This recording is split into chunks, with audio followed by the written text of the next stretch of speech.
Magandang araw mga ka-Grace Farming. Isa naman pong topic ang gagawin po natin. Meron po tayong in-improvise na incubator para doon sa mga mamimisa nating mga sisiw, no? At nag-itlogan po ang ating mga Rhode Island Red dahil nga po sa mga protina na kinakain po nila. Ang feeds po na commercial feeds ay binibigyan po natin at additional po yung protein na nakukuha nila dito sa mga larvae ng black soldier fly, ano. So marami po tayong topic dyan patungkol po sa ating pagkukulture, pag-aalaga ng black soldier fly. Balik po tayo sa topic natin. Since meron po tayo mga manok na nangingiklog, kino-collect po natin yan at ating nilalagay po sa incubator. Actually, styro lang po yan. Meron tayong 100 watts na pampainit sa kanila na bumbilya.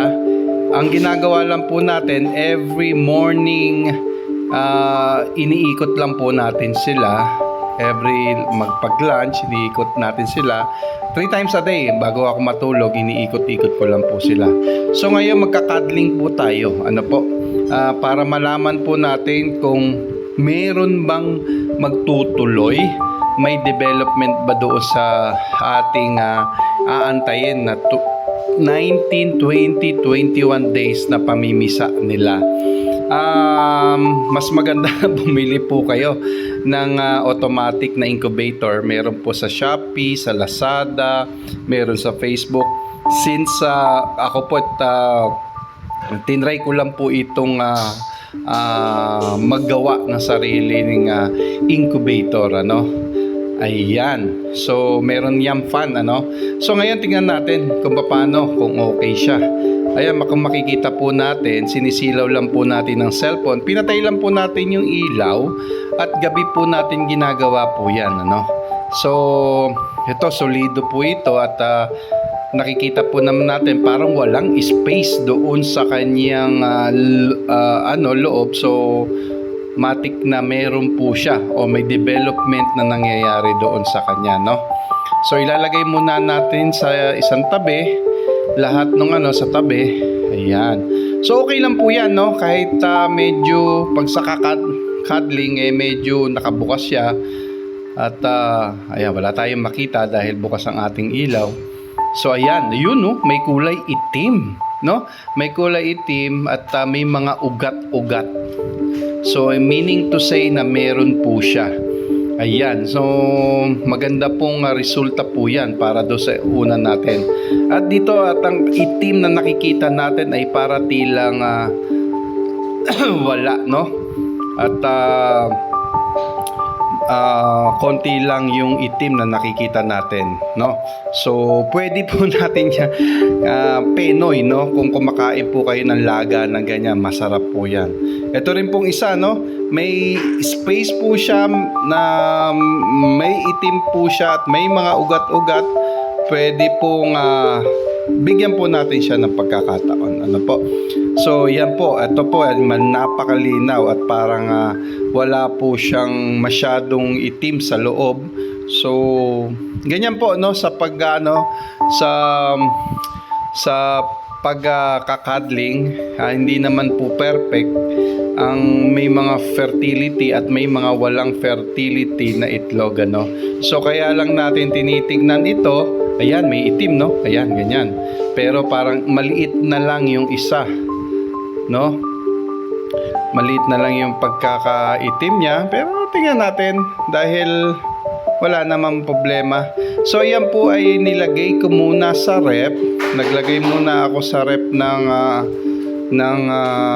binalot ko muna sila ng papel. Dinisinfect ko muna sila. At the same time nagantay ako ng 10 days.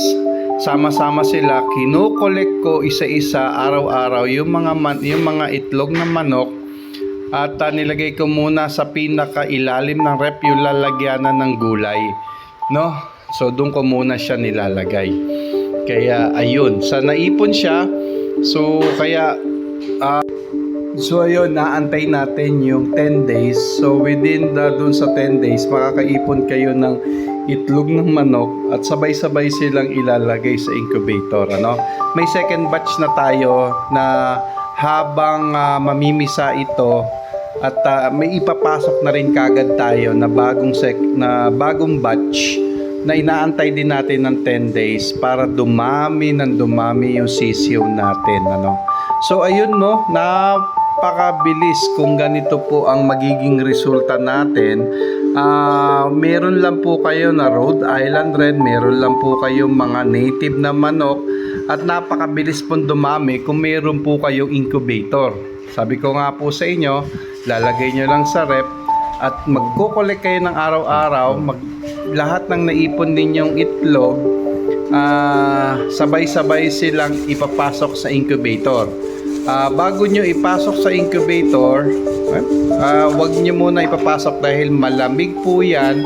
I-air dry nyo po muna siya mga 3 hours, 4 hours, 5 hours, no? Bago nyo siya ipasok doon sa loob ng incubator, no?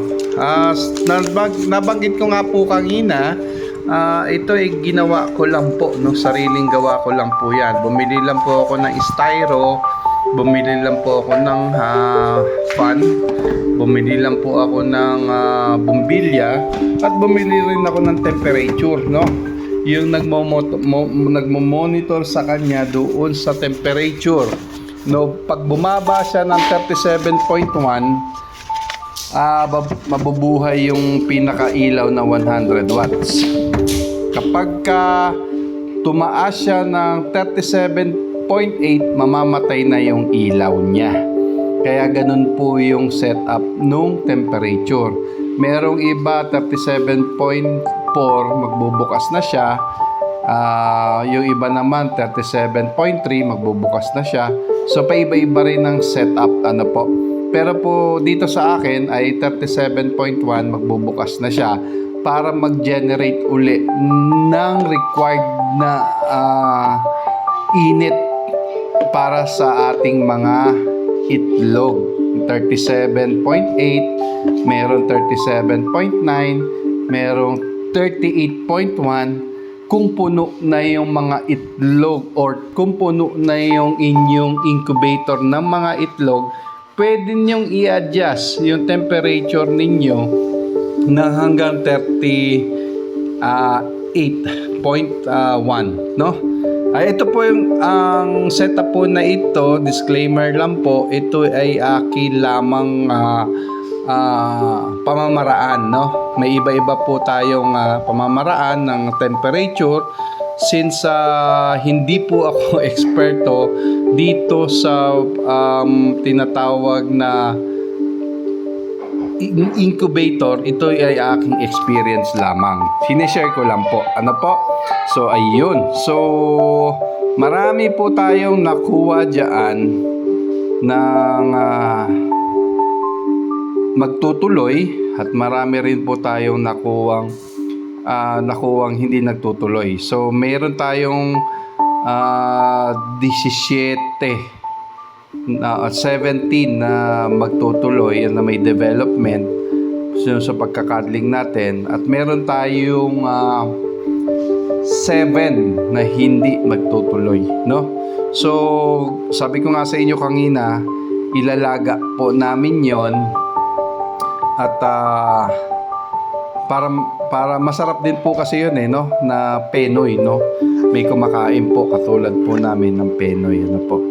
At sa susunod po, abangan nyo po ang ating susunod na video. Patungkol po ito sa paggawa ng natural na antibiotic, no? Para sa pagpalakas ng kanilang immune system. At the same time, may video rin po tayo para doon naman po sa paano ginagawa naman doon sa mga eggshells, no, na para ibalik natin sa mga manok. Alam naman po natin yung eggshells ay napakadaming calcium nito, no? Abangan po natin yung video. Please like and share and subscribe. Maraming salamat po, Ka Grace Farming.